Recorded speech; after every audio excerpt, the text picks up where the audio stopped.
नमस्कार। स्वागत है आपका मेरे चैनल शैक्षिक पटल पर।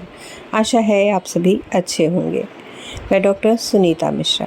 वीडियो को पूरी ज़रूर देखिएगा। आज हम बात करेंगे, क्या आपको पता है अपना गोत्र? क्या आप जानते हैं गोत्र क्या होता है और समान गोत्र में विवाह क्यों नहीं करना चाहिए?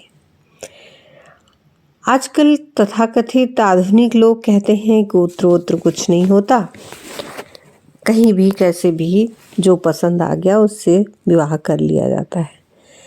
लेकिन गोत्र के विषय में अगर आप जानेंगे तो ये बात कभी नहीं कहेंगे। गोत्र की अवधारणा हिंदू धर्म में सदा से है। ये हिंदू धर्म के सबसे जटिल विषयों में से एक है। गोत्र को अति प्राचीन माना गया है। यहाँ तक कि ऐसा कहा गया है कि गोत्र पहले आए और फिर वर्ण व्यवस्था प्रारंभ हुई। अर्थात गोत्र की अवधारणा वर्ण व्यवस्था से भी प्राचीन है। गोत्र शब्द में गो का अर्थ है इंद्रियां और त्र का अर्थ है रक्षा करने वाला। अर्थात गोत्र उनके नाम पर होता है जो परिवार और समाज की रक्षा करने वाले हों। प्राचीन काल से ही ऋषियों को समाज का रक्षक माना गया है।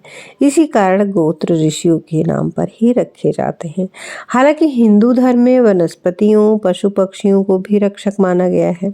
इसी कारण कई गोत्र उनके नाम पर भी होते हैं, जैसे सिंह, मत्स्य, अश्वत्थ यानी पीपल इत्यादि। पाणिनि ग्रंथ के श्लोक 4.162 में गोत्र की परिभाषा दी गई है। अपात्यम पौत्र प्रभृतृ गोत्रम। अर्थात गोत्र शब्द का अर्थ है पुत्र के पुत्र, यानी पौत्र के साथ आरंभ होने वाली संतान। इसे दूसरे रूप में समझे तो हर गोत्र अतीत में जाकर अपने एक मूल पुरुष अर्थात ऋषि से मिलती है। इसे आप अपने पूर्वजों का डीएनए मान सकते हैं, जिससे हमें पता चलता है कि हमारे मूल पूर्व पुरुष कौन थे, आखिरकार हमारे वंश का आरंभ किस ऋषि से हुआ। अब एक प्रश्न ये आता है कि गोत्र का आरंभ किसी ब्राह्मण ऋषि से ही क्यों आरंभ होता है? तो ये बताना आवश्यक है कि बहुत आरंभिक काल में जब गोत्र की अवधारणा का जन्म हुआ तब गोत्र ब्राह्मण ऋषियों के नाम पर ही रखे गए। कारण यह है कि गोत्र का आरंभ परमपिता ब्रह्मा के प्रथम पीढ़ी के साथ ही हो गया था, जो ब्राह्मण वर्ण के थे। ये वर्ण और जाति के अंतर के विस्तार को आप आगे जानेंगे। गोत्र वैसे तो इतना जटिल नहीं था, किंतु आगे चलकर जटिल बन गया। कारण कि गोत्र का आरंभ प्रथम स्वयंभू मनु के मनवंतर में ब्रह्मा जी के साथ मानस पुत्रों, जिन्हें सप्तर्षि कहा जाता है, उन्हीं से हुई थी। तो यदि प्रथम मनवंतर के प्रथम सप्तर्षियों की बात करें तो वे थे मरीचि, अत्रि, अंगिरस, पुलह, क्रतु, पुलत्स्य एवं वशिष्ठ। अर्थात प्रथम मनवंतर के 7 सप्तर्षियों से 7 मूल गोत्र चले। हालांकि आगे के मनवंतरों में ये क्रम थोड़ा जटिल हो गया।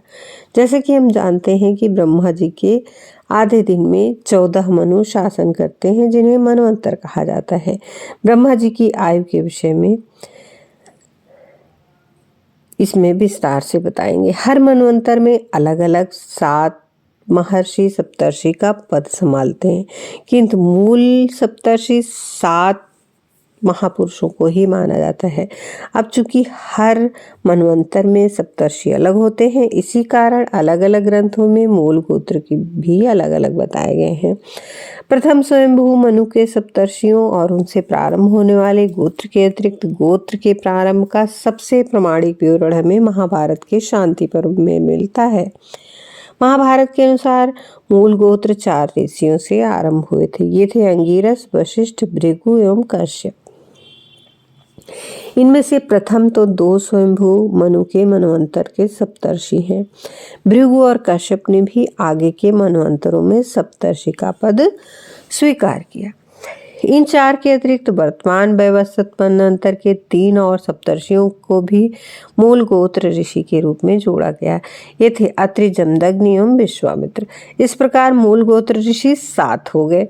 बाद में सूची में महर्षि पुलत्स्य के पुत्र महर्षि अगस्त्य को भी जोड़ दिया गया, क्योंकि दक्षिण भारत में संस्कृति का प्रचार प्रसार इन्होंने ही किया था।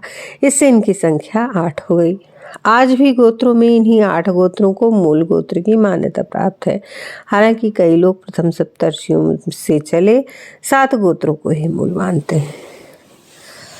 प्रारंभ में गोत्र व्यवस्था केवल ब्राह्मणों में थी, किंतु कालांतर में अन्य वर्णों के लोगों ने भी इस व्यवस्था को अपनाया। आगे चलकर जब और कई प्रमुख महर्षियों का उद्भव हुआ तो उनके नाम के अलग गोत्र चले।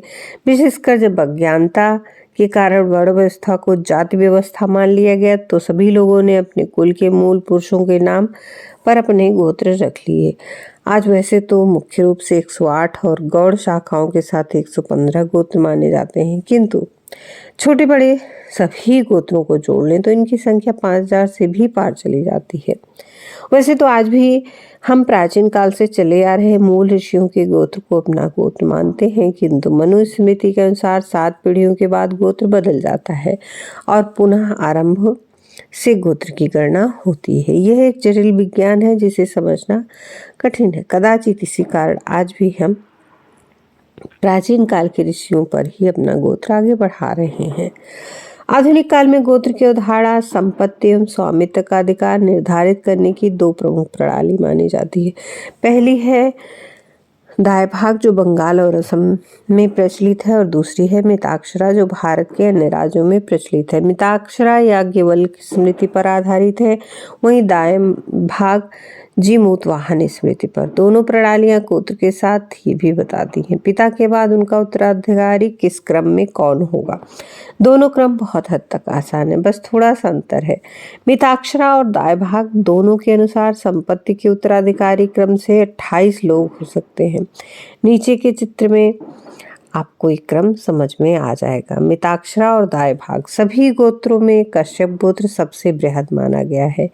हेमाद्रि चंद्रिका में कहा गया है, यदि किसी को अपने गोत्र का ज्ञान ना हो तो उसे कश्यप गोत्र मान लेना चाहिए, क्योंकि कश्यप ऋषि ने कई स्त्रियों से विवाह किया था जिनसे सभी जातियों का जन्म हुआ।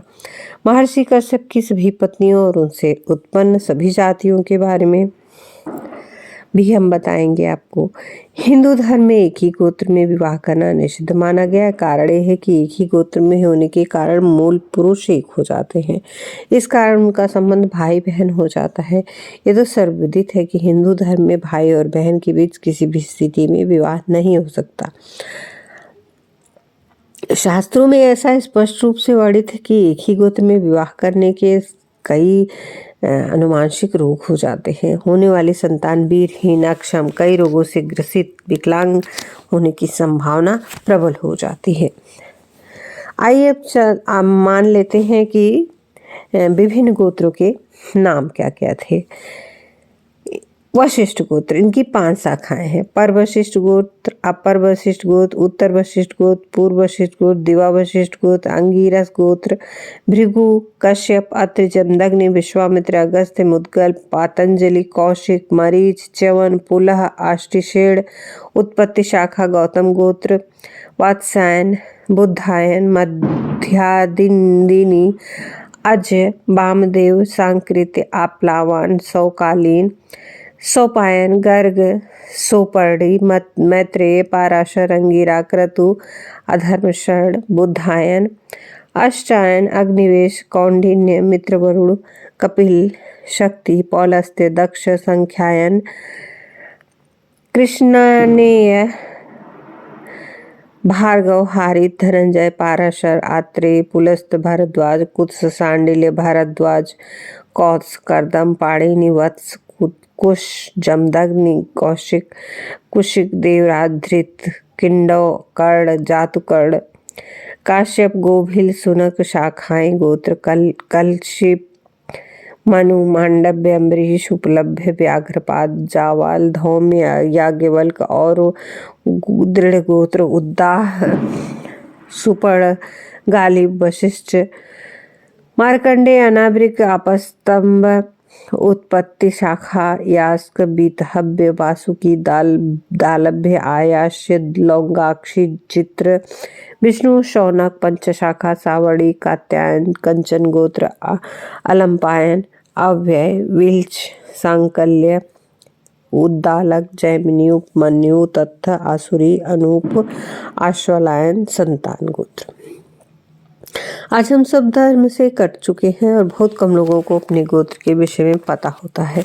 यदि ऐसा ही रहा तो कुछ शताब्दियों में ये महान गोत्र प्रणाली लुप्त हो जाएगी। इसीलिए आज के समय में अपने बच्चों को अपने गोत्र के विषय में जरूर बताना चाहिए। मेरा तो गोत्र वत्स है। यदि आपको अपना गोत्र पता हो तो कमेंट करके जरूर बताएं, और ना पता हो तो अपने बुजुर्गों से जरूर पूछें।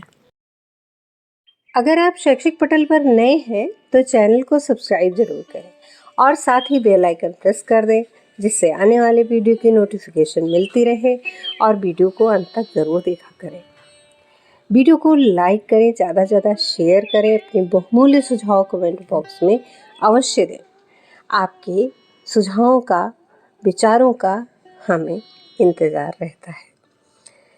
वीडियो को ज़्यादा से ज़्यादा लोगों तक पहुँचाएं। अपने दोस्तों, मित्रों, रिश्तेदारों में शेयर करें, उनसे सब्सक्राइब करवाएं। धन्यवाद। नमस्कार।